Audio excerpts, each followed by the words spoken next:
Ito na lang ang natira ko sa pera ko. Pero okay lang, at least nabigay ko sa mga anak ko. Kaya ibigay mo na sa akin bago mag-init ang ulo ko. O sige. O ito. 50,000 to ha. Salamat, Aling Wilinda. Ito ang gusto ko, pera. Hello mga anak. Hello, Mami. Kumusta po? Ito, okay lang. Nagpadala pala ako ng pera. Kunin nyo kay Aling Belinda. Nagpadala ka ng pera, Mami? Yes, thank you po. Tara, bakit kung kunin na natin. Bibili tayo ng pagkain. Saan kayo pupunta? Walang aalis. Dito lang kayo. Naintindihan nyo? Opo, Daddy. Moana, magluto ka ng kanin. Dapat pag uwi ko, nakaluto na kayo ha? Bakit kung hindi ako marunong magsaing? Huwag kang mag-alala, Moana. May Sisi. Tutulungan tayo ni Sisi kung paano magluto ng kanin. Mag-search lang tayo dito. Ganito lang pala magsaing? Ang bilis naman ni Sisi. Tao po, Aling Belinda. O Karding, bakit ka andito? Nagpadala daw ng pera si Senyora at ang sabi niya kukunin ko daw sa'yo. Teka lang. Sure ka ba talaga na inutusan ka ni senyora? Oo, Aling Belinda, kaya ibigay mo na sa akin bago mag-init ang ulo ko. O sige. O ito. 50,000 to ha. Salamat, Aling Belinda. Ito ang gusto ko, pera. Sa wakas, Ibigay mo yan sa mga anak mo, Karding. dahil may pera na ako, magpaparty ako. Uubusin ko tong pera. Ito na lang ang natira ko sa pera ko. Pero okay lang, at least nabigay ko sa mga anak ko. Moana, kunin natin ang pera kay Aling Belinda bago tayo maunahan ni Daddy. Tara, bakit kung puntahan natin. Mag-grocery pala ako mamaya kasi ubos na ang mga stock ko dito sa tindahan. Aling Belinda, O bakit kung? Bakit kayo andito? sabi po ni Mami Aling Belinda na kukunin daw namin ang pera na pinadala sa'yo. Pera? Kinuha na yun ni Karding kanina lang. Bakit niyo po binigay Aling Belinda? Sabi kasi ng daddy mo na inutusan daw siya ni senyora para kunin ang pera nyo. Naku, uubusin naman yun sa sugal niya. Umanda ka talaga, Karding. Isumbong na talaga kita sa mga pulis. Hoy, Daddy, nasa'yo daw ang pera namin? Ang kapal na mukha mo. Hoy, Bakikong, anong perang pinagsasabi mo? Wala kayong pera. Wala ka talagang kwentang ama. Wala kang karapatan para sabihan mo ko ng ganyan. Wala kang karapatan para saktan mo kami. Sasagot ka pa? Itaas mo mga kamay mo, Karding. Sumama ka sa amin sa presinto.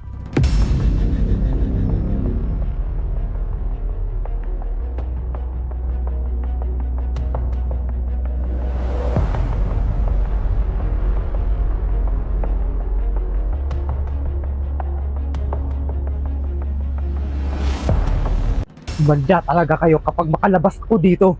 Nakapahinga na din tayo ng maayos, Moana. Daddy, manda kayo. Sama-sama kayong masunog. Daddy, wag! Tulong! Ang bango ng gasolina. Sumama ka sa amin, Karding. Bakit, sir? Anong kasalanan ko? Sa presinto ka na lang magpaliwanag. Teka lang, sir. Deserve mo yan, Daddy. Mabulok ka sana sa kulungan. Tandaan nyo, hindi pa tayo tapos. Babalikan ko kayo. Moana, magpasalamat tayo kay Aling Belinda. Oo nga, bakit kung magluto tayo para sa kanya. Sige, Moana. Mag-research muna ako sa Sisi kung paano magluto ng batchoy para makaluto naman tayo at para makabigay tayo kay Aling Belinda. Ang bilis talaga ni Sisi. Sir naman, huwag niyo ako ikulong dito. Palabasin niyo ako, sir. Bakit kung? Moana, bakit kayo andito? Gusto lang po namin magpasalamat sa iyo, Aling Belinda. Ito nga po, Aling Belinda. Nagluto kami ng batchoy para sa'yo.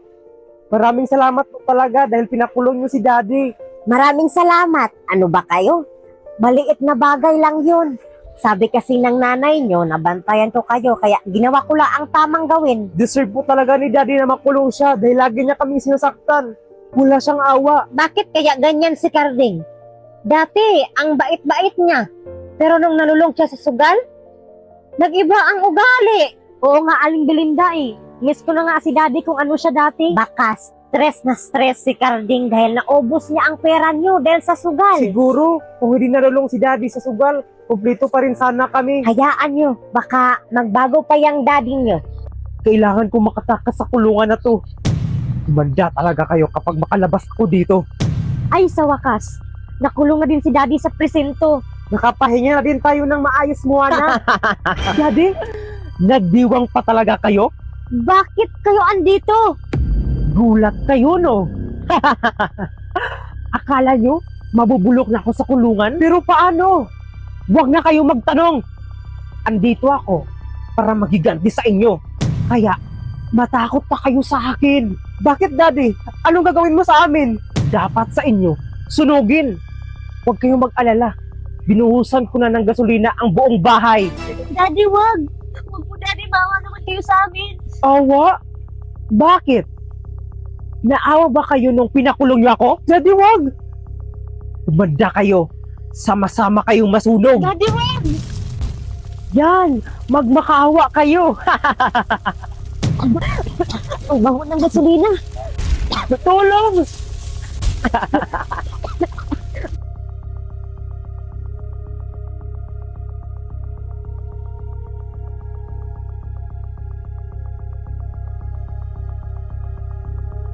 Umanda talaga kayo kapag makalabas ako dito.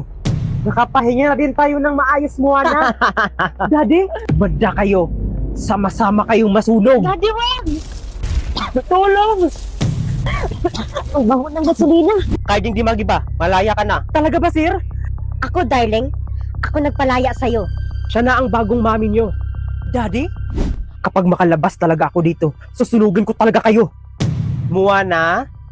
Oh, bakit ka nakatulala dyan? Naisip ko lang ba kung kapag balikan tayo ni Daddy, baka anong gagawin niya sa atin? Hindi yun, Moana. Mahubulok yun si Daddy sa kulungan. Pupunta tayo kay Aling Belinda bahay kong baka nagpadala si Mami ng pera. Tara, tara. Paano kaya magluto ng mahablang ka? I-search ko nga sa CC kung paano magluto ng mahablang ka na masarap at yung madali lang. Wow! Ganito lang pala pagluto ng mahablang ka. Tao po, Aling Belinda. Bakit kong, Moana? Bakit kayo andito? May tanong lang po kami, Aling Belinda, kung nagpadala na ba si Mami ng pera? Wala. Ilang buwan na din na hindi kumukontak ang mami nyo dito. Ano na kaya ang nangyari ngayon kay Mami? Sana walang nangyaring masama kay Mami. Ano ba kayo? Baka nag-ipon lang ang mami nyo. Baka sa sunod na buwan o uwi na yon. Sana nga, Aling Belinda. Kahit hindi magiba, malaya ka na. Talaga ba, sir? Sino nagpalaya sa akin? Ako, darling. Ako nagpalaya sa'yo. Darling? Ikaw? Huwag ka na maraming tanong. Tara, uwi na tayo sa inyo. Saan galing ang pera mo? Bakit nakapiyansa ka sa akin? Secret. Uwi na muna tayo sa inyo. Doon ko sabihin sa iyo lahat-lahat. Sige, sige. Ayoko na talaga babalik dito sa kulungan. Grabe! Ang sarap talaga ng mga blangka ni Aling Belinda. Oo nga, no? Pahingi nga kung masarap. Sino ka? Siya na ang bagong mami nyo. Daddy? Paano ka nakalaya sa kulungan? Nakalaya ko sa kulungan dahil pinalaya ko sa bagong mami nyo. Mami? Hindi ko yan kilalaning mami, no? Over my dead body. Anong sabi mo? Sabi ko, malandi ka. Malandi pala, ha? Aray, wag ako, girl. Kabit ka lang. Wala kang karapatan para saktan mo kami. Hoy, Moana. Kung ayaw mo sa mami mo, lumayas ka dito. Lalayas talaga kami. Deserve. Deserve pala, ha? Sunog! Darling, sunog! Sunog!